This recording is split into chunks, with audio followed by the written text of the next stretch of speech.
As Sister Jamila lights her candle, she whispers a prayer passed down to her through over 40 generations of her family. The rising smoke carries her prayer high into the heavens. She is a member of the original Christian church, started almost 2,000 years ago. But what happened to this original church, and where do we find it?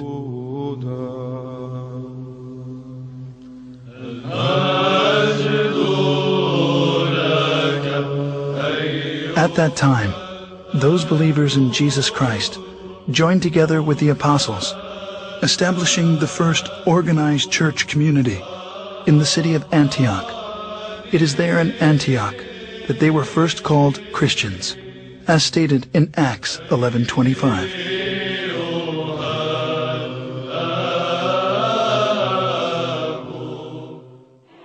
Scholars estimate there are over 2,600 groups today who lay claim to being the church, or at least the direct descendant of the church described in the New Testament. As Christianity has inarguably played a considerable role in our history, it is important to understand the factors which have led to its current divided state.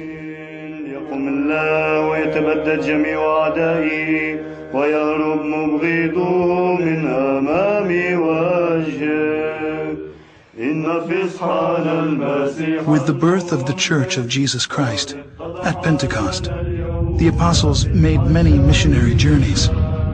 Over time, 5 patriarchates were established in Antioch, Jerusalem, Rome, Alexandria, and Constantinople. The apostle Peter was the first bishop of Antioch. 12 years later, he became the first bishop of Rome, leaving the apostle Paul as the head of the Antiochian church, while James, the brother of Jesus, was the first bishop of Jerusalem. Even though they were in full communion with one another, disputes arose over the adherence to the Old Testament law.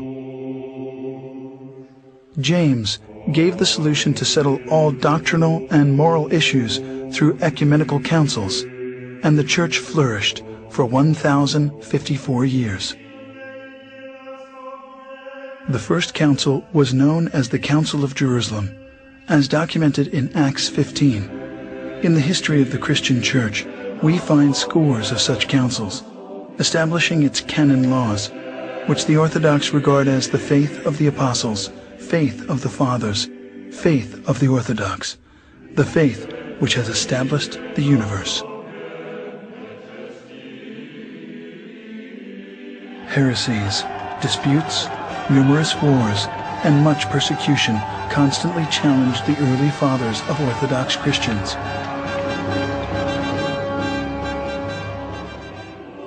But because the church was unified, it continued to survive.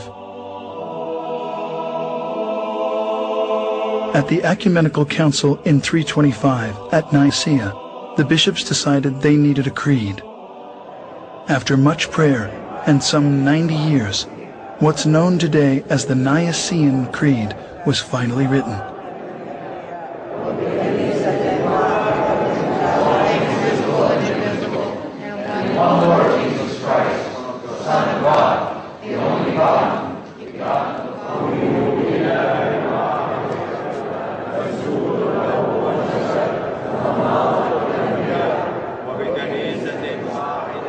Between the years 325 and 787, 7 meetings were held to establish the laws of the Church. These became known as the 7 Ecumenical Councils. The faith of the Church at the close of its first 1,000 years was the same. The doctrine, the creed, the government were all recognized as one everywhere. This one church was the Orthodox Church, which has weathered many attacks. This cohesion, however, was soon to end. As the first millennium was drawing to a close, tensions began to mount between the Western Church, Rome, and the 4 Eastern churches. the bishops of Rome began to claim authority over the other 4 churches, on the claim that the Roman Patriarch was the only true successor of Peter. 2 giant issues emerged. First, Rome's declaration of the Pope's supremacy, and second, that the wording of the 700-year-old creed be changed. As disunity led to conflict, a cardinal was sent by the Roman bishop to slap a document on the altar of the church in Constantinople during a Sunday worship, excommunicating the Patriarch of Constantinople from the church. The final consequences of these tragic events was a massive split. The Great Schism occurred in the year 1054. Pursuing his claim of universal headship of the Church, the Patriarch of Rome broke from the other 4 churches, creating the Roman Catholic Church, independent of the